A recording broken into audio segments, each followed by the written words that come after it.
The man behind me hasn't been able to breathe on his own since 1952. But that hasn't stopped him from living a great life. Keep watching. You'll see what I mean. Hello. My name is Paul Alexander, but they call me the man of the iron lung. Paul spends almost every moment of his day in an iron lung, which is the only thing that's keeping him alive. That's because he's paralyzed from the neck down, so without it, he can't breathe. The machine helps him breathe by using negative pressure to take air into his lungs. This is the full story of Paul. It all started when Paul caught the polio virus when he was just 6 years old, during one of the worst polio outbreaks in history. A time which feels all too familiar with today's coronavirus pandemic. People were wearing masks, offices, schools, and most of the world was shut down. What did it feel like when you first got polio? Well, I started feeling ill and plain. I ran inside to get Mom, and she turned and looked at me, and she said, "Oh my God, not my son." Over the next 5 days, I lost everything. The ability to move, my legs would not hold me up, and then I couldn't breathe. He was at home under the care of his mom and dad, and they realized he wasn't breathing. They rushed him to the hospital, and the emergency room physician examined him and pronounced him dead. Sometime later, another doctor came through and picked me up, according to my mother, and ran upstairs with me, performed a tracheotomy, and put me in the iron lung. This would make anyone feel like giving up.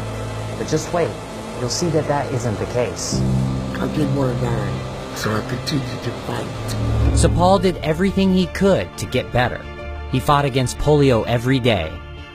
It was hard, painful, and tiring.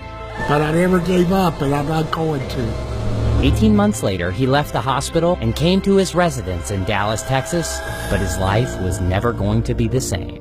He couldn't play sports, he couldn't go to church, and he couldn't hang out with his friends.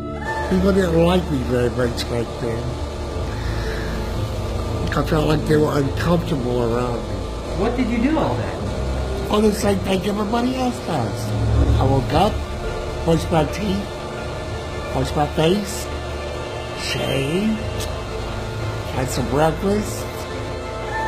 Well, I just needed a little bit of help, too. Then what would you do all day? Well, I would read or study something, paint a picture or do some drawing. I hated just watching TV. Paul worked hard to graduate with honors from high school, but I did not get into college. They said that I was too crippled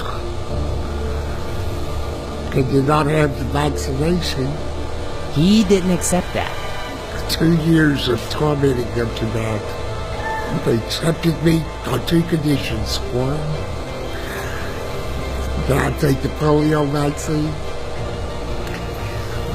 and 2, that a fraternity would be responsible for me. Finally, something good happened. I wanted to be a lawyer for a long time. After years of hard work, Paul passed the bar and became a lawyer. And I was a pretty damn good one, too. But he didn't stop there.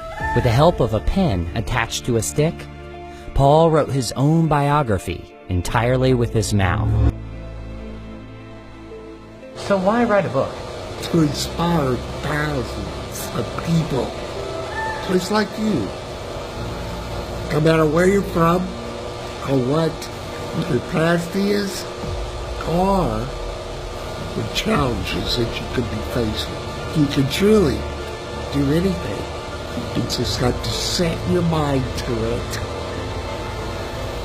and work hard. Paul, what's your dream? Do not let polio defeat me, but to defeat polio. Therefore, I wanted to accomplish the things I was told I couldn't accomplish, and to achieve the dreams I dreamed. Paul may have an iron lung, but he has a golden soul and a diamond heart. My story is an example of why your past, or even disability, does not have to define your future.